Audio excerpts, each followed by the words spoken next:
Tarehe 20 mwezi Aprili mwaka 2022, popote pale ulipo mtazamaji, hujambo na karibu kwenye matangazo ya taarifa zetu za Mwale wa Kaka Jumatano ya leo. Yapo mengi tulioweza kukuandalia siku ya leo, itabidi wewe ufuate matangazo haya mwanzo hadi tamati. Mimi ni Kirk Sambu atakayekuwa nafasiri kwenye lugha ya ishara, naye ni Brian Morado. Tuanze na taarifa kuu ambapo mkutano wa kwanza kabisa wa kamati ya uongozi wa kanisa la PCA awamu 23 umeingia siku yake ya pili hii leo. Katika mkutano huo unaoandaliwa kwenye hoteli ya Milele hapa jijini Nairobi, uongozi wa kanisa hilo umepata fursa kutoa ripoti za mwaka mzima, huku pia wahuduma wote walioteuliwa awali wakipata kuagizwa rasmi kuhudumu katika maeneo husika. Vincent Kerosi alifuatilia matukio ya leo na hii hapa taarifa yake.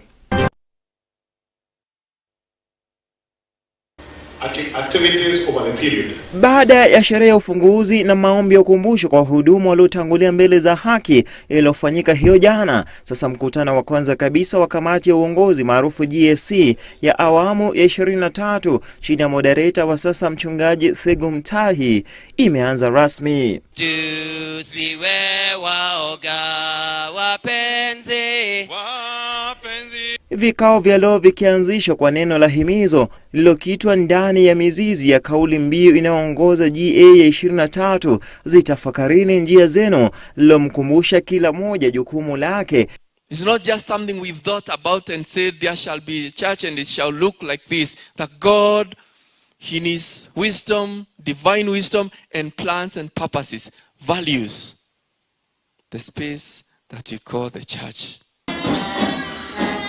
Baadaye, moderator Sambu-20Th alipata fursa kulikagua waride lililoandaliwa na brigedia maalum iliyo chini ya idara ya watoto chini ya uongozi wake mchungaji Peter Karioki. Hili ni neno ambalo pia mnalishughulikia hata katika brigade yenyewe ama namna gani? Kabisa tualitilia juga kabisa, kwa sababu tumeshagundua ya kwamba wakati mwingine hatufanyi mambo inavyostahili. Kwa sababu hivyo tukaweza kuandaa tamasha hii kwa njia ya hali ya juu, diposa tuweze kuconsider our ways. Wakati mwingine tamasha zinafanywa ambazo hasifani, ambazo hazina ubobevu, lakini katika hali hiyo tumeonyesha kupitia kwa hii ya kwamba inawezekana. Kwenye vikao vya ndani, viongozi wakuu wa kanisa hilo wakapata fursa kuwasilisha ripoti na mapendekezo yao, moderator akianza usanjari huo alipozungumzia masuala ya uongozi, katiba ya kanisa, bajeti, uajiri, mali ya kanisa, miongoni mwa masuala mengine yanayoathiri jamii. Waliohudhuria pia wakipata fursa maswali yao kujibiwa. Budgets.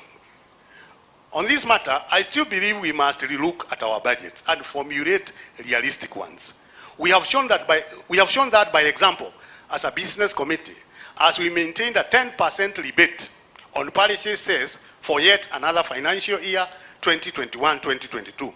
We must evaluate the general capacity of the people raising the income in the budget, as there are far too many arrears that have remained far too long in our books. If we are still learning, having not raised the arrears, is evidence that we maybe never needed them in the first place. That would mean that maybe sometimes we over budget. Note, I'm using the word maybe. Unyo kwa unyo akafuata katibu mkuu Daktari Robert Waihenya. Kwenye ripoti yake akazungumzia si mambo yanayoathiri kanisa tu, bali hata taifa la Kenya na ulimwengu mzima.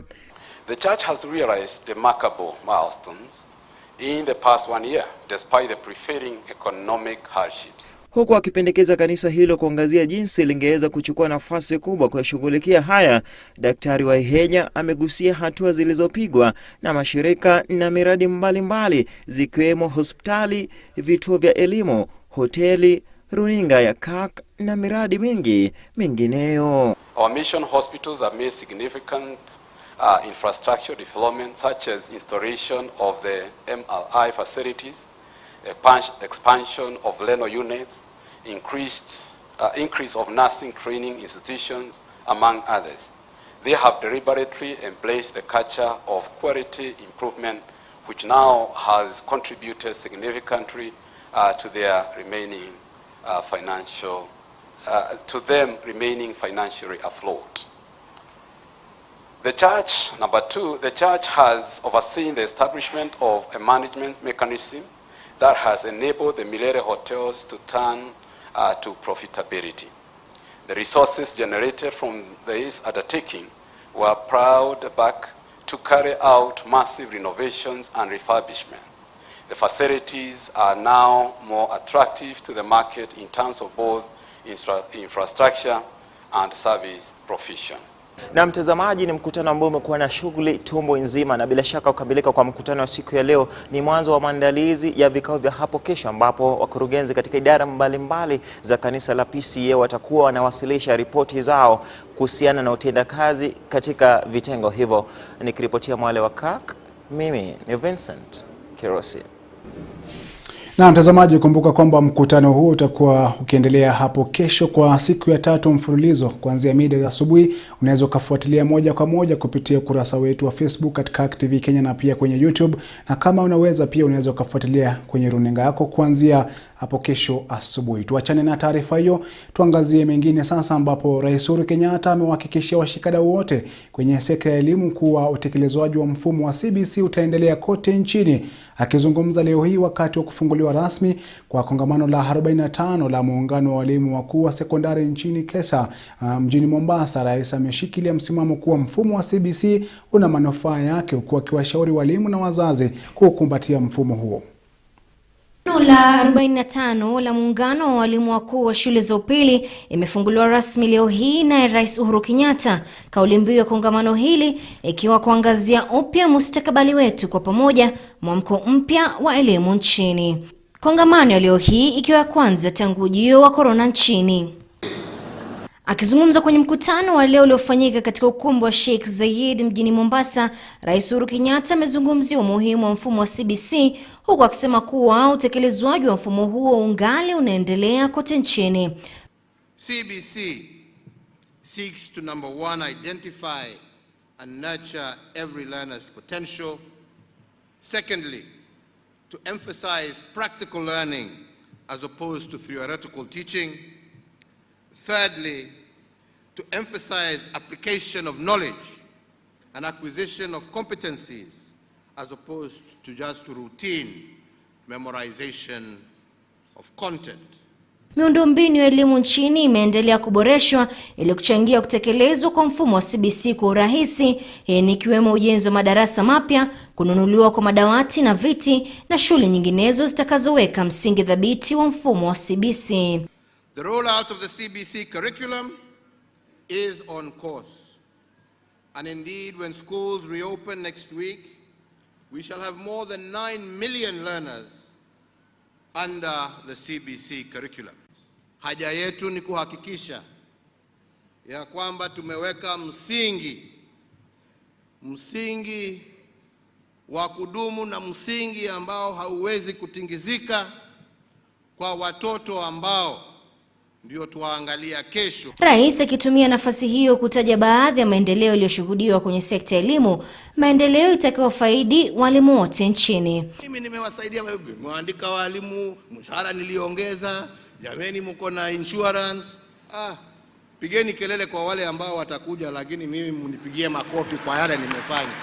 Vile vile Rais Uhuru Kenyatta alimwelekezea vijembe naibu wake William Ruto kwa kusema kuwa taifa la Kenya linahitaji viongozi wanaotoa suluhu wala si kuzungumzia changamoto kama mwananchi wa kawaida. So akiona kwa gazeti leo, unamuona kwa press conference, bei ya mahindi, bei ya mafuta. Sasa jameni, unatafuta uongozi, si kwanza utengeneze ile ambao uko naye. Unaenda kupiga nduru, unapiga nduru, why do you want to be a leader? Si uachie basi wale wanataka kufanya kazi waendelee. Huku akimshurutisha kuwajibika na kutoa suluhu kwa baadhi ya changamoto zinazoikumba taifa la Kenya. This country needs problem solvers, not problem talkers. Kuongea unaongea pale kwa soko, unalia. Sasa mwananchi anakuangalia anasema sasa. Mkutano wa leo limehudhuriwa na wajumbe 10,000, Gavana wa Mombasa Ali Hassan Joho, Waziri Fred Matiang'i, Waziri George Magoha, miongoni mwa viongozi wengine serikalini. Mwenyekiti wa muungano wa walimu wa sekondari nchini Bwana Ndimuli akisema kuwa kongamano hili ni la kusherehekea utendakazi wake Rais Uhuru Kenyatta, huku akisema kuwa sekta ya elimu imeshuhudia maendeleo mengi chini ya uongozi wake. Nikiripotia runinga Kirk, jina langu ni Faith Kaulu. Na tukiangazia masuala ya kisiasa sasa, ni kwamba waziri wa usalama wa ndani Daktari Fred Matiang'i amehakiki kuhusu utayari wa taifa tunapoelekea kwenye uchaguzi mkuu wa mwezi Agosti. Kwenye kongamano na uongozi wa kanisa la ACK, Matiang'i ameshtumu maafisa wakuu serikalini wanaoeneza kampeni za kuwagawanyisha Wakenya. Kwenye kauli ambayo imeonekana kuelekezewa naibu wa rais William Ruto, Matiang'i amefutilia mbali kauli ya kuwepo kwa jina au kauli ya deep state. Katika kauli yake kuhusu tayari wa taifa kuelekea kwenye uchaguzi mkuu, waziri wa usalama wa ndani Daktari Fred Matiang'i ameelezea hofu yake kwamba Wakenya huenda wakakumbwa na changamoto ya kiongozi bora wa kumchagua, akishikilia kuwa wengi wanaotaka nafasi hizo ni wahalifu wa kiuchumi, wanaohusika na ulanguzi wa mihadarati, fedha bandia pamoja na wanaoendesha biashara zisizo halali. If we are not careful as Kenyans, let me say this today in public, if we are not careful, by the time we are done with this electoral cycle, we will have laundered criminals into our elective institutions, even up to about 40%. Money launderers, wash players, criminals, drug dealers, and all those, because they are the only ones who can access that amount of money.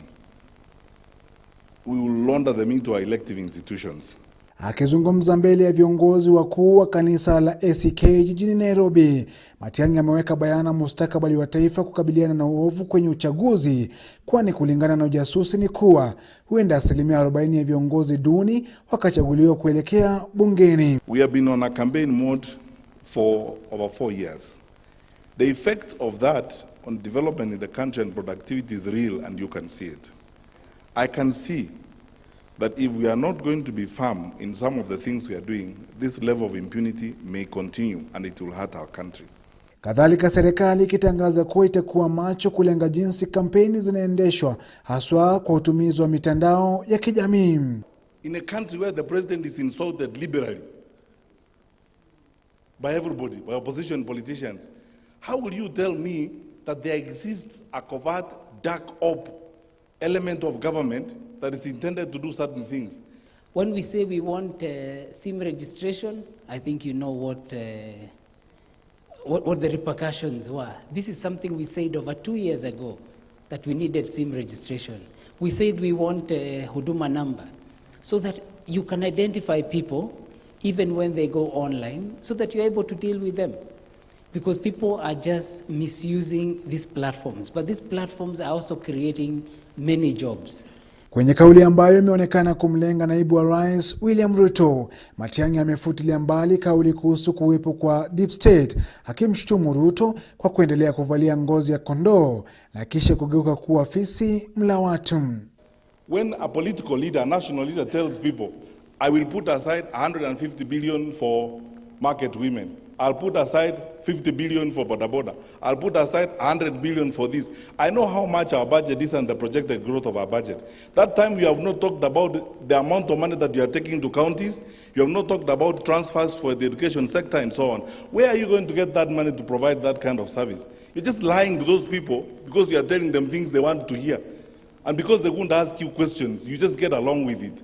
They are moving around and saying, oh, you know me, as you know, please sympathize with me. There is a certain dark group of people called Deep State who hate me. They don't like me. They don't want me to be a leader. Kulingana na serikali ni kuwa IEBC itaruhusiwa kuendesha utumizi wa mitandao bila ushawishi wowote kuendesha uchaguzi mkuu. Swala la usalama hata hivyo likipewa kipaumbele. Viongozi wa kanisa la ACK wakimtwika waziri Matiang'i kwenye kigoda chenye moto kuelezea utovu wa usalama unaoshuhudiwa kwenye kaunti mbalimbali. We are left with only one option. Unless, and I think the president noticed, which was asked by those leaders themselves, I think it has expired, and we keep picking without fear of contradiction. It is not going to be fun. We will apply maximum force of fire, and we will act decisively in the best interest of the innocent people in that county who are suffering in the hands of irresponsible, selfish, reckless politicians who are just galvanizing people along ethnic lines. There's nothing to lie about. Na mtazamaji, taarifa hiyo ndio inatukatisha kwenye awamu ya kwanza ya taarifa zetu za Mwale wa Kaka. Nachukua mapumziko mafupi, lakini usibanduke uliko, manake nikirejea nitakuwa nikikujuza mengi zaidi.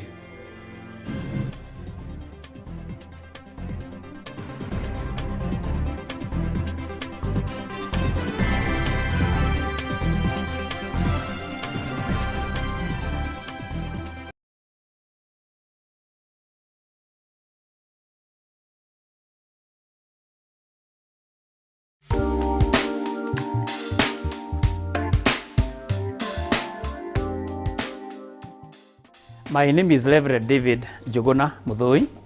I am the parish minister, Baraka Parish, and the chaplain to Ogata Booth Girls High School. I want to give a success story of our advert in Kirk TV that sometimes in November we ran some adverts of our school, and we can tell you for sure that this advert brought a lot of impact to our school. Our enrollment at that time, we had 27 students, and through that advert, we are now at 50. We want to thank God because Kirk TV has reached out to very, very many people. We have a lot of people who have made inquiries, and taking that was third term and the schools were almost closing, we are very hopeful that the many contacts that have contacted us are going to join us this new school year. We want to thank Kirk TV so much for the advert that they did for us. They really gave us ample time, and the photos that they took were awesome. They've been doing the marketing for us, and we've really gained from this. Since that time, we've been able to get more students. The number added from 25 to 50.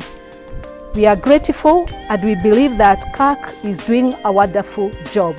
We are therefore appealing to other people, other institutions to market their work through Kirk TV. Kirk TV is a big, big blessing to us as a church, to all business people, to anybody who has something that he can make an advert in the Kirk TV. We welcome you to do those adverts. May God bless you. God bless Kirk TV. God bless our church. Are you looking to grow a business?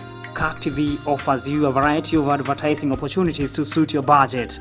Advertise with us today and reach your potential customers countrywide. For more information, email us on sales@kirktv.org or call 0794 588 054.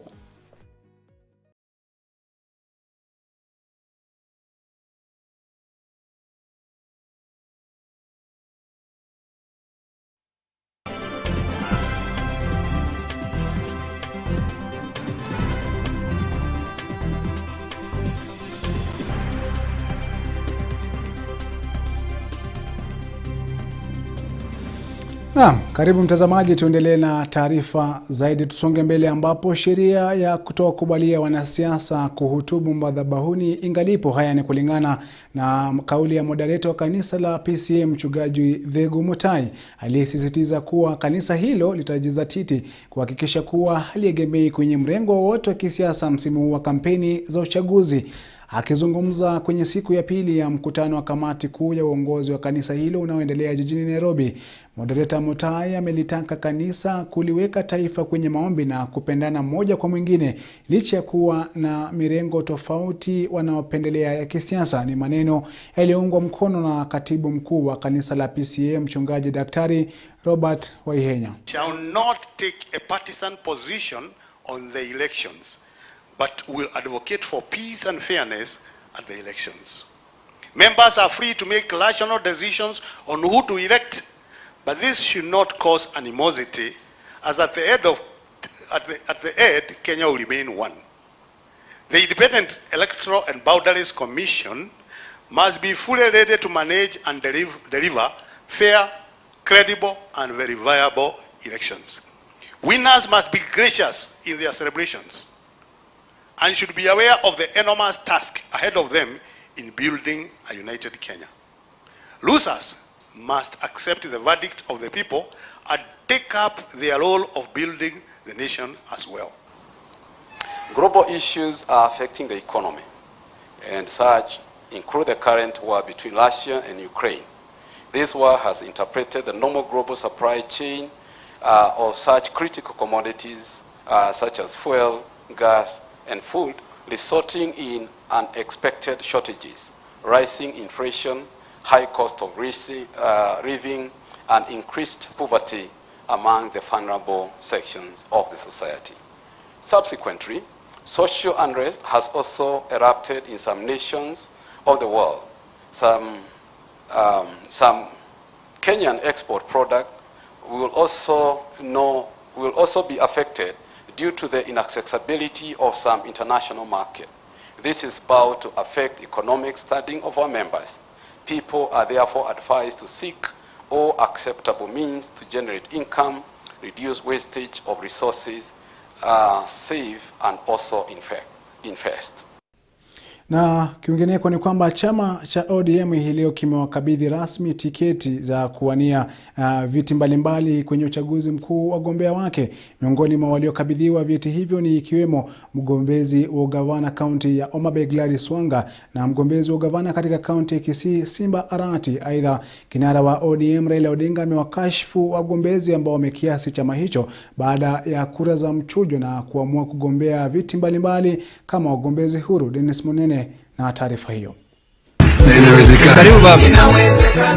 Kwenye ukumbi wa Bomas, kinara wa ODM Raila Odinga alikuwa mgeni mheshimiwa wa hafla hii iliyoandaliwa ili kuwakabidhi wagombezi mbalimbali vyeti rasmi vya chama cha ODM ili kuanzisha kampeni rasmi za kuwania vyeo mbalimbali humu nchini.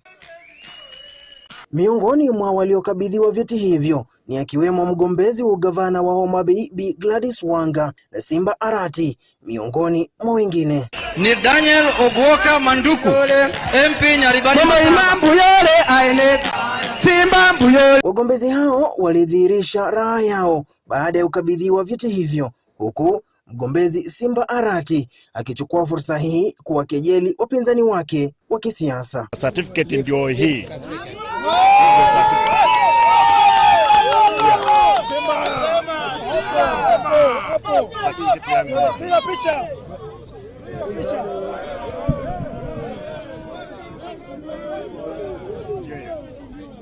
Nashukuru kwamba niko nayo. Sasa wale ambao wako na uchungu wa meze wembe, sisi tumeanza kazi. Asante. Asanteni sana na Mungu awabariki. Aidha, kwenye hafla hiyo Raila Odinga alichukua fursa hiyo kumrushia makonde mpinzani wake mkuu naibu rais Daktari William Ruto kwa mfumo wake wa bottom up, akisema kwamba ni mfumo uliopitwa na wakati. Dhidi ya wale wengine, na hii mchwano kuna kikombe tawala, tutoa huduma kwa watu wetu. Kama wewe ni mtu ambaye unataka kuwa tajiri, hapana kwenda kwa siasa. Kwenda kwa biashara, fanya biashara upate mali mingi zaidi vile unavyotaka. Lakini kama unataka kwenda kwa public service, unakwenda kutoa huduma kwa wananchi. You are going here to serve. Raila kwenye hafla hiyo aidha amewashtumu vikali wale wanaokielekezea chama cha ODM cheche za maneno baada ya kubwagwa kwenye kura za mchujo. Kwa mchujo ameshindwa, anatoroka sasa, anasema nataka kwenda independent. Mbona wako kwa independent mapema? Ulikuja hapa kufanya nini? Nikiripotia Mwale wa Kirk, mimi ni Dennis Munene. Na katika juhudi za kuimarisha elimu kwenye kaunti ya Kakamega, serikali ya kaunti hiyo kwa ushirikiano na Wizara ya Elimu imeajiri zaidi ya walimu 100 na kutoa ufadhili wa viti vitakavyotumika na wanafunzi kwenye masomo ya chekechea. Aidha, kaunti hiyo imeanzisha hafla ya kuwapa mafunzo walimu wa masomo ya chekechea kwenye kaunti hiyo, na kaunti ya Kakamega ikiwa mojawapo ya kaunti zilizo na wanafunzi wengi kwenye masomo ya chekechea.